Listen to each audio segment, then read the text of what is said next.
Now I'm going to get the car ready to install the VF kit. So first things first I have to do is remove the passenger side wheel, remove both headlights. I'm going to remove the front bumper, and then I'm going to lift the car up and get underneath and remove the belly pan. So this is the progress I have so far. Passenger wheel is off, both headlights are off, belly pan is off. Now I'm going to go ahead and remove the front bumper. Next thing I am going to remove is the inner fender. So that's what it looks like with the inner fender off. So right here, up against right here, this is where the coolant, the reservoir tank is going to go for the coolant. And this is what the inner fender looks like. It's all one piece, so it gets super dirty. There's a few, mosquitoes, a fly. Yeah, so I'm definitely going to clean this up before I put everything back together. What I'm going to do now is put this in service mode so I can move this up towards me and be able to get under here and start removing the manifold. First, I'm going to go ahead and remove my cool air intake. So just so you can see, it obviously goes down here and it goes in through here through this funnel. So I'm just going to remove this so you can see how it sits right pretty low in the car, and that's how it runs. I'm going to go ahead and start doing the process of removing the manifold first.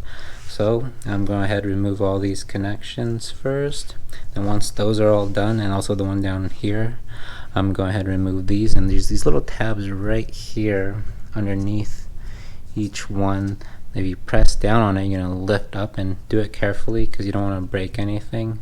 And then once those are off, I'm going to go ahead and put it off to the side. So here are the connectors off on the passenger side, and then the driver's side off. So next are this vacuum line right here, 2 and 3 right here. So go ahead and remove those 3. Next, I'm going to go ahead and remove the fuel line. So this right here is the fuel line. So right here, you're going to use a 14 millimeter, and this is going to be your anchor. This does not move. This is going to be a 17 millimeter. So this does loosen up to remove the fuel line. So with the 14 millimeter here, and then the 17 millimeter here. And before you do anything, just be advised, put a lot of towels here because there is going to be gasoline coming out of here. So nice and slow. So I got it loose. I'm going to do it by hand. So there's some fuel coming out. So what I'm going to do is I'm going to go ahead and cover this up probably with a rubber glove, with a nylon glove. And same thing with right here. Go ahead and cover this up. Alright, so this is what I did. I used the gloves to cover up the fuel line when I taped it off, and then for the fuel rail portion I went ahead and did the same thing and taped that off. Before we move on, so the towels that you used that had some gasoline, I recommend you guys to dispose that safely and possible. Don't leave it in your garage because you don't want those fumes to be in your garage, and you know how gasoline is. So next we can go ahead and remove the fuel rail line. So go ahead, and so there's going to be 4 bolts that hold on the fuel rail to the manifold. So you got 1, 2, 3, and 4, and all 4 of them are 10 millimeter. Now that you remove the 4 10 millimeter bolts, now comes the kind of scary part, I guess, but not so scary.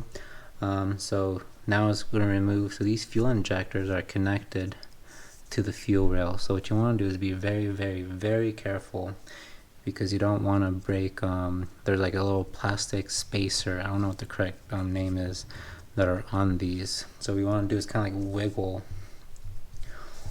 as one by one.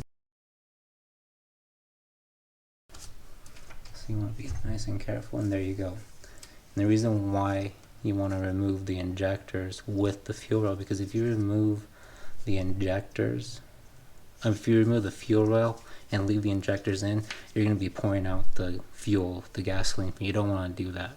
So here's those little plastic fittings I was talking about right here that can easily break over time when you remove it. and then the O-ring. So yeah, so there is fuel in this. I don't know if you can hear it, but just, you know, be advised to not have this leaning towards down, because you don't want to spill fuel. So that's how you remove the fuel rail. So we're going to go ahead and remove a lot of hoses that are on this side. So first we're going to remove the, well, I mean, it doesn't matter which order, but the PCV valve. Go ahead and remove. We got air hose right here. More air hoses. Go ahead and disconnect that. And then also there's I don't know if it matters, but the hose that's connected to the intake part. See if there's anything else. Pretty much anything that you think that needs to come off, take it off. I know that's pretty great advice. So I went ahead and removed the PCV valve. This hose, air hose right here that connects to right here. I went ahead and just removed this. Makes things a whole lot simpler. And this coolant line I was telling you about, there's no need to disconnect that, because I can go ahead and maneuver this over this way, so I can go ahead and remove that. So I'm going to leave that connected. And I forgot to mention there's a sensor right here, or a connector that goes right here to the throttle body. So now that all of this, oh, and there's a hose right here that connects to right there. These are 5mm Allens, and there's a total of 14 that you have to remove. So up here there's going to be 2 right here, you got ones right here along, and not to get it confused with these right here, those are your torques. So that will connect this manifold down to the bottom part of the manifold, but it's these black Allen keys that are 5mm that you want to remove. So there's 2 in the back right here instead of 2 right here, all these right here, and another 2 right here. Not to get confused with these right here.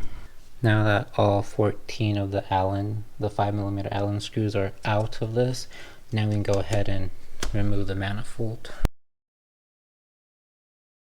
And now it's off. Now that the manifold is out, there's a few things you can do to do some preventative maintenance since you have this available now. First thing you can do is the check valve system. That's right here. Do that. If you're gonna do the JHM intake spacers, now's obviously a good time to do that, which I do have, and I believe I'm not gonna be able to use these anymore with the Supercharger kit. So that's one thing. And then the third thing that I can think of at the top of my head is do a carbon cleaning. You know, go ahead and get all the gunk that accumulates with time. Also, while this is obviously out, if you want to paint your manifold, you can go ahead and do that. This will be with those torque screws that I was saying before, not to get mixed up when removing the manifold. You can go ahead and do that. You can do the flapper mod inside. And also put a heat shield too. Okay, so I recommend go ahead and tape up where to cover up the valves, because you don't want any gunk getting in there. So next we're going to remove the oil filter housing. So there's going to be a total of 4 bolts.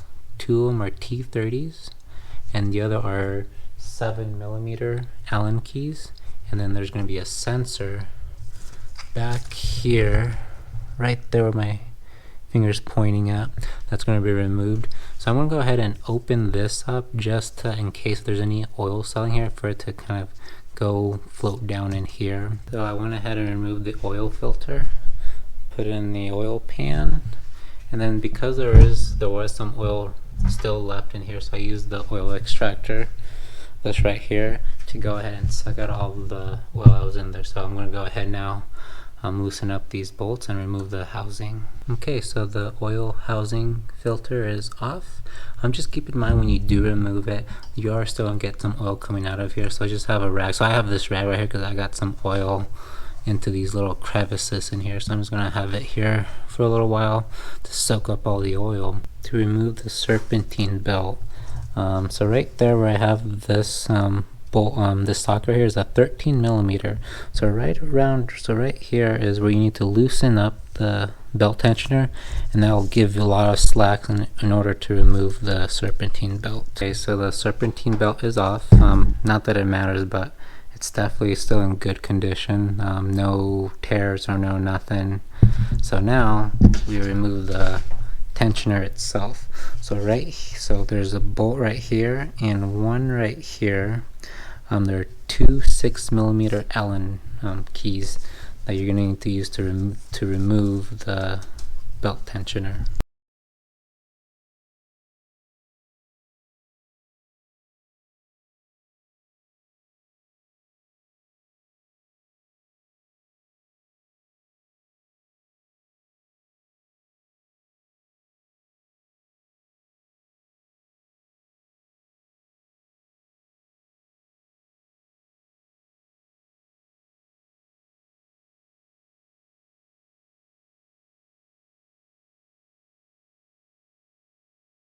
In order to remove the coil packs, because we're going to have to take out the old spark plugs, what you want to do is do little by little along the way. So what you want to get is get a flat head and go ahead and slowly, because you want to be careful with these, because these can crack easily, especially if these are like old.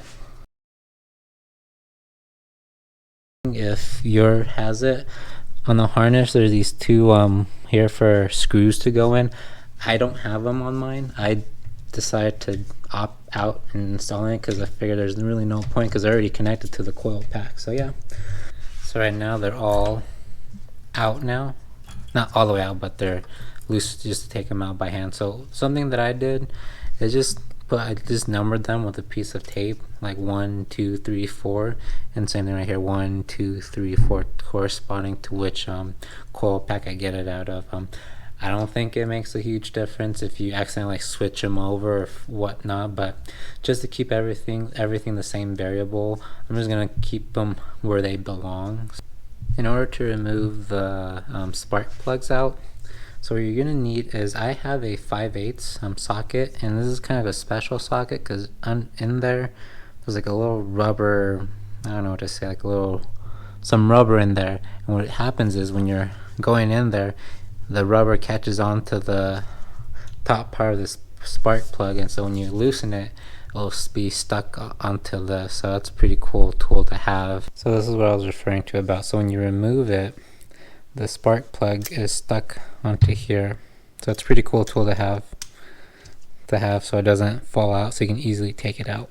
So go ahead, we got 7 more spark plugs to remove. And before we move on, once you remove the spark plug, you can go ahead and put in the new spark plugs, or you can go ahead and just cover this up if you're still waiting to do some stuff or whatever. But go ahead and just always cover this up because this is open to the cylinders now, and you don't want to get junk or whatever debris falling in there. So everything has been taken out, and everything is pretty much ready for the install now. So just a recap of what's been done is removed all this stuff, because this is where the water reservoir tank is going to go for the coolant. Remove the air box, remove the coil packs, the old spark plugs, the manifold, the oil filter housing, this side of the coil packs and spark plugs. Remove the serpentine belt, the belt tensioner, and the idle pulley. And what I have left, what I'm going to do for last, is the power steering. So I'm going to do the power steering towards the very end, and that's going to be on the install portion of the video. And also the engine mounts, the hooks to the hoist, I mean. So yeah, so those have to be removed because they won't fit with the kit on. So that's pretty much it. Thank you for watching, and have a good one.